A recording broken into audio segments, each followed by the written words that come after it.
안녕하세요. 오늘도 금원사대가에 대해서 이어서 이야기해 보도록 하겠습니다. 지난 시간까지 유한소, 장원소, 그리고 장종정에 대해서 알아봤습니다. 오늘은 동원노인 2고, 그리고 단계노인 주진영에 대해 알아보도록 하겠습니다. 시간을 보면 약 30년 정도 차이가 있고요. 장종정과 2고 사이에, 2고하고 주진영 사이에는 100년 정도 이제 시간 갭이 있습니다.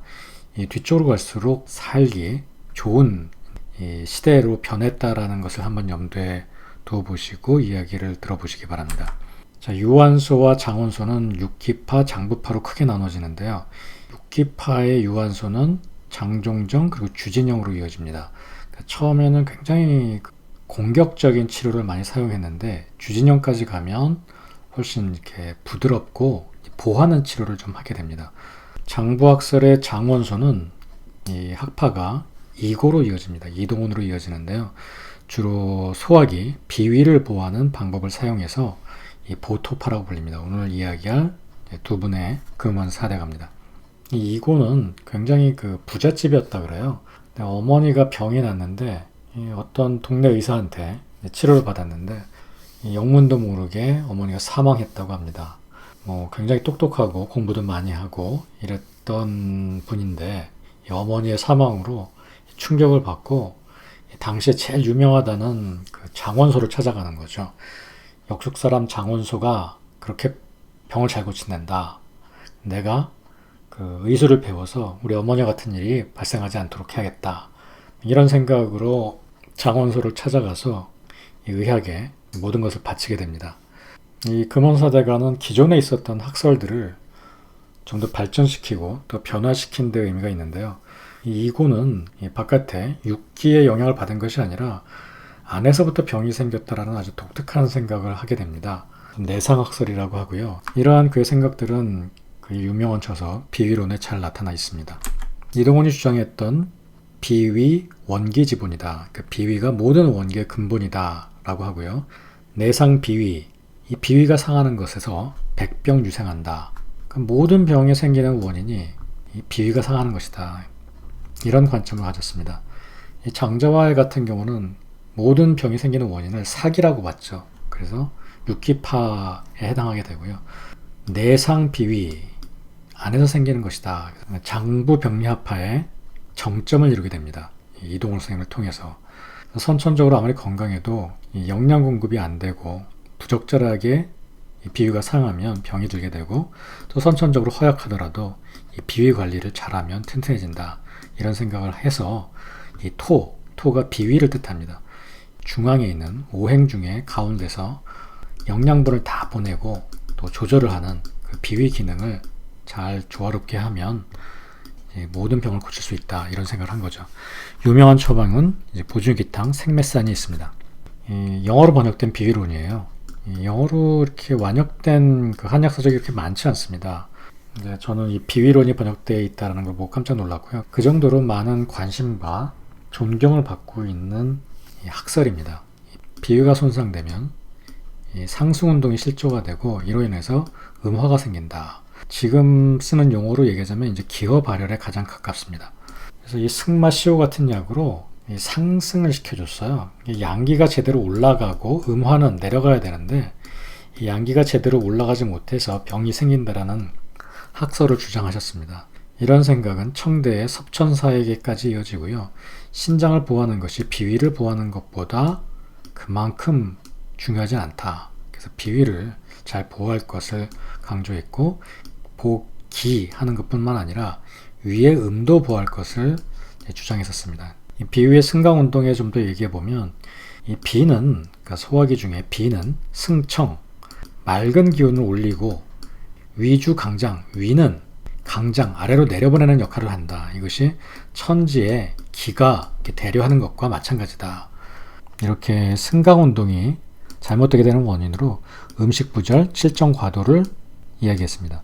음식이 부절하면 비위가 손상이 되고 칠정, 과도한 정신적 스트레스는 원기를 손상시키고 이렇게 비위, 원기가 손상되면 심화만, 독성, 홀로 성화해진다. 위쪽에서 심화만 성해지니까 열이 나고 양기는 내려가 버리고 음화만 상승한다. 심화와 음화가 상승해서 열을 만들고 양기는 내려가서 타랑, 자궁화소 이런 걸 만드니까 이 양기를 올려버리면 음화가 자동적으로 치료된다. 이런 시각입니다. 그래서 치료하는 근본 원리는 승비양, 양기를 올려주고 강음화. 승비양을 하는 방법은 비위를 튼튼하게 해서 승비양을 할 수 있다. 그러니까 양기를 제대로 위로 올려줄 수 있다. 이것이 이동원 선생님이 비위론을 통해서 주장하신 학설입니다.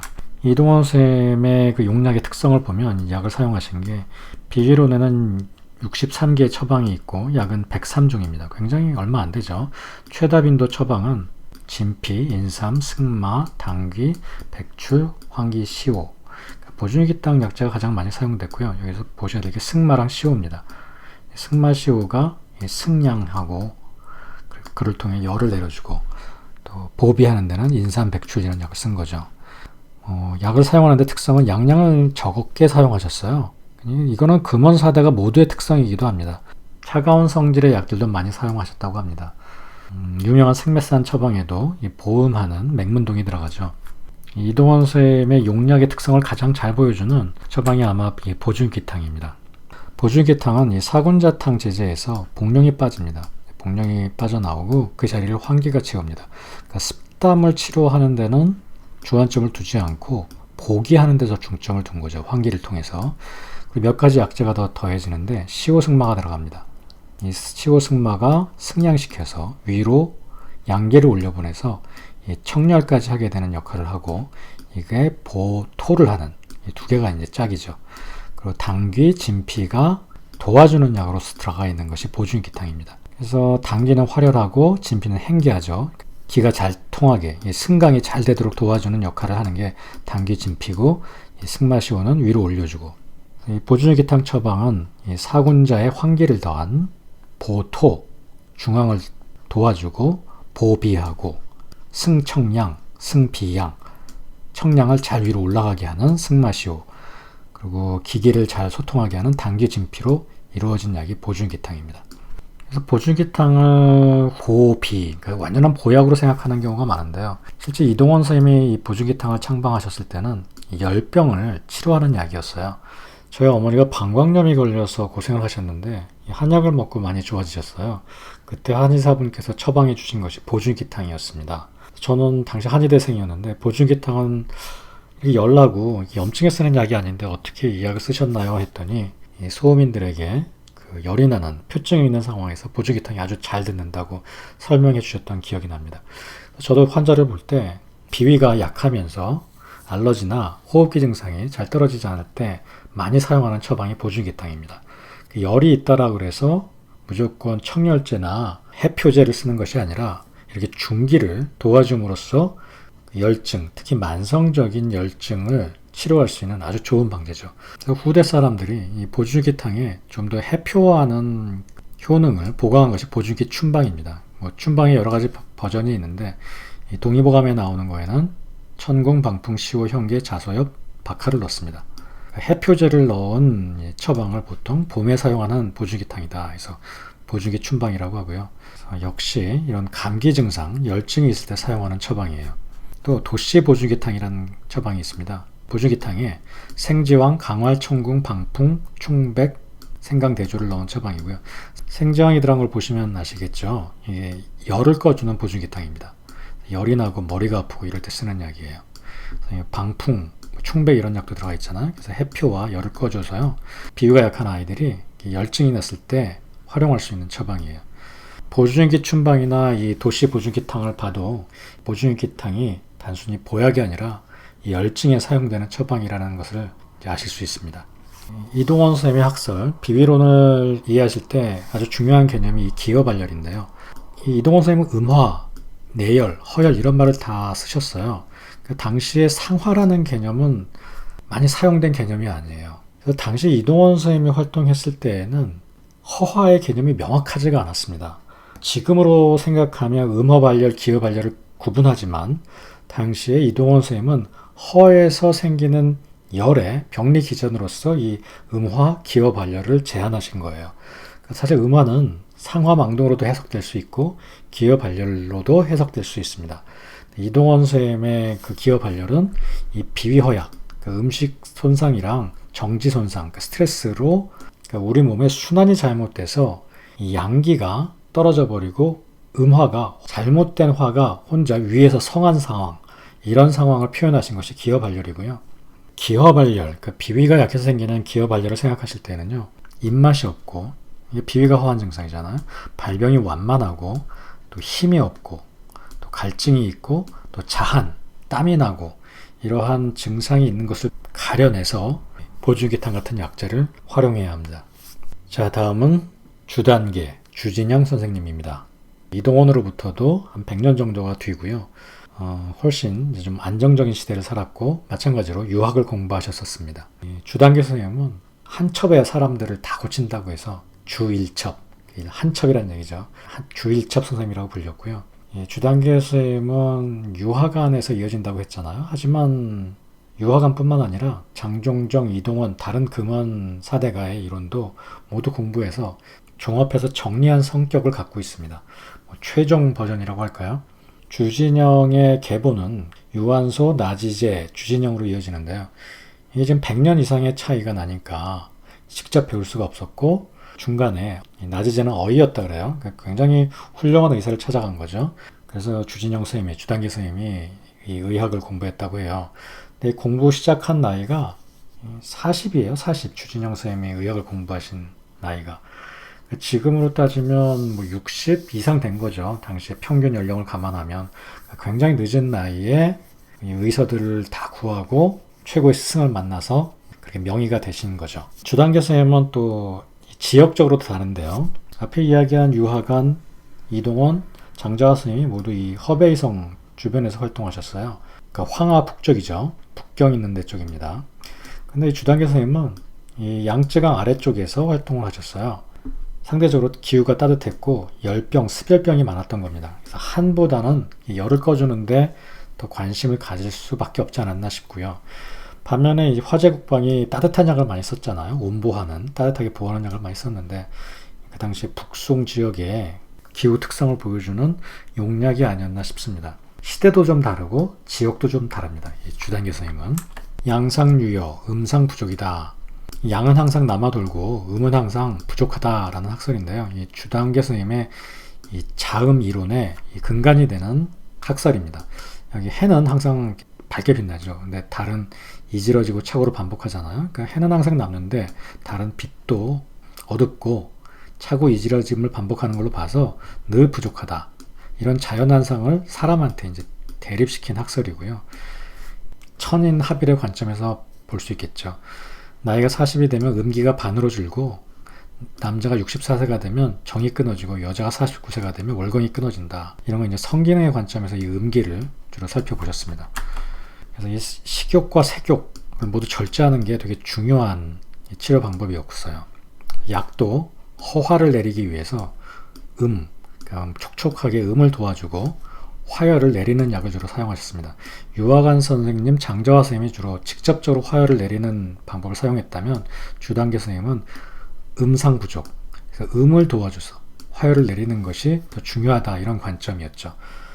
우리가 막 나뭇잎이 마르면 나뭇잎에다 물을 줘서 급한 불을 끌 수도 있지만 흙에다가 물을 촉촉하게 항상 충만하게 줘서 근본적으로 화열이 안 생기게 할 수 있잖아요. 그게 음을 돕는다, 이런 의미입니다. 그래서 자음파, 이게 물을 촉촉하게 준다는 얘기예요. 음을 촉촉하게 유지시켜준다. 불을 끄는 게 아니라 물을 더해줘서 불이 자연적으로 꺼지게 하는 거죠. 이런 학설은 명대에 가서 장경학으로 이어지는데 장경학 선생님은 이렇게 얘기했어요. 양도 음도 부족하다. 그래서 둘 다 신음도 보하고 신양도 보여야 된다. 장경학 선생님은 이동원의 영향도 받고 주단계 선생님의 영향도 받은 거죠. 우리가 양유여 음부족이라고 하는데 양은 남아서 화가 망동하게 되고 음은 부족하다. 이 근본은 간신에 음이 허하다. 그러니까 치료도 간신음화한 것은 자음시켜야 된다. 육미주황탕 같은 거죠. 화가 망동하는 것은 강화, 불을 꺼줘야 된다. 이 두 가지 치법이 같이 들어가게 됩니다. 열이 많이 생기지 않도록 담백한 음식을 먹게 하고 소식하게 하고 그 다음에 정신적 스트레스를 안 받게 하고 그 다음에 음이 부족하지 않게 정을 소모시키지 않아야 되잖아요. 정이 음입니다. 다 음에 해당하고요. 금욕, 성생활을 제한할 것을 강조하셨습니다. 인지정욕무예다. 이건 무슨 말이냐면 이 정욕이라는 것이 무예, 절벽의 끄트머리를 얘기하거든요. 절벽에 이렇게 끄트머리가 있어야 되는데 끝이 없으니까 무한하다는 얘기죠. 사람의 이 욕심이 끝이 없다. 그러다 보니까 마음이 동해서 상화, 불이 생긴다. 이제 이런 주장을 하셨고, 유년시에 지나치게 온난한 환경 이런 것들이 모두 음기를 손상시킨다. 너무 따뜻하게 하는 것이. 또 조혼, 너무 일찍 결혼하면 성생활을 너무 많이 해서 이 음기가 다 상하게 되니까 늦게 결혼할 것을 강조하셨습니다. 결혼 후에도 성생활을 절제할 것, 그리고 음식을 담백하게 소식할 것. 이 부분은 현대에도 굉장히 중요한 부분이죠. 이런 시각은 시리얼을 만든 켈로그 박사와도 이어집니다. 서구에서도 의사거든요, 켈로그 박사가. 근데 좀 사이비 종교처럼 집단으로 건강하게 사는 그런 단체를 운영했는데, 이 성욕을 줄이기 위해서 만든 게 시리얼이에요. 똑같은 사상인데요. 고량 후미, 맛이 진하지 않은 담백한 곡류만 먹으면 성욕을 줄이고 건강을 유지할 수 있다. 이런 관점에서 출발한 게 이 시리얼입니다. 주단계 선생님의 이런 생각과 좀 이어지는 부분이 있죠. 성생활 절제와 담백한 음식이라는. 지금 저희가 이동원 선생님과 주단계 선생님의 기허발열과 상하망동 두 가지를 살펴봤는데요. 기허발열은 중기가 약한 게 근본 원인이에요. 상하망동은 음허가 주요 원인이에요. 두 가지가 좀 다르죠. 여기서는 비위가 핵심 장부고 상하망동에서는 간신이 핵심 장부입니다. 약도 보주기탕, 상하망동에서는 육미지황탕 같은 약을 쓰게 되고요. 후대 명문지화의 개념으로 발전하게 됩니다. 이러한 노력들은 마치 정반대의 학설처럼 보이지만요. 사실 임상에서는 이것이 서로 상보적으로 단점을 보완해주는 역할을 하지 대립되는 것이 아닙니다. 이 당시에 이 열증이 나고 환자가 잘 안 낫고 당시 상한론의 처방으로 이런 상황들을 다른 방향으로 해석하려는 노력들이었어요. 제가 비유하기를 산에 오르는 여러 가지 길들일 뿐이에요. 절벽을 통해서 산을 오를 수도 있고, 완만한 길을 통해서 산에 오를 수도 있고, 이런 다양한 길일 뿐이지 목적도 똑같고 또 다 목적지에 이르를 수 있습니다. 길이 다를 뿐이지. 다양한 노력이었을 뿐 이것이 또 환자 보는 데서는 실제 그렇게 다르지 않습니다. 주단계도 허와의 상황에는, 이 기허가 의심되는 상황에는 이동원의 처방들을 사용했습니다. 예를 들어 승양산화탕 이런 약을 사용했습니다. 그리고 실화에는 마치 주단계라고 해서 음허발열만 생각한 게 아니란 얘기죠. 실증의 열에는 황현해독탕류를 사용했어요. 기존에 있던 개념, 이동원 선생님의 개념, 그리고 실화의 개념에다가 음허발열의 병리를 더한 것이지 이제 대립되는 것이 아닙니다. 그러니까 보완적이라고 얘기할 수 있겠죠. 다른 것도 마찬가지인데 상환과 온병, 자음과 보토, 주단계 선생님과 이동원 선생님 학설이죠. 얼핏 보면 반대되는 것 같지만 서로 보완적이라는 거죠. 특히 주단계 선생님은 이 모든 사람들의 금원 4대가의 학설을 모두 같이 공부했고 환자 보는데도 활용했다는 것을 꼭 기억하시고요. 이 학설들을 이 대립의 관점에서만 보시지 않기 바랍니다. 이런 생각은 앞으로 한약을 배우시는데 정말 중요한 생각인 게 학파마다 개인마다 사용하는 방법이 자주 대립되는 것처럼 보여요. 근데 오래 공부하시다 보면 나중에는 그것이 대립되는 게 아니었구나, 서로 보완적이었다라는 사실을 깨닫게 됩니다. 너무 비판적으로 다른 학파의 생각들을 해석하지 마시고요. 어떻게 하면 더 나은 치료를 할 수 있을까의 관점으로 이해하시기 바랍니다. 자, 오늘로서 금원사대가에 대한 설명을 모두 마치도록 하겠습니다. 진료하시는데 도움이 되시기 바랍니다. 감사합니다.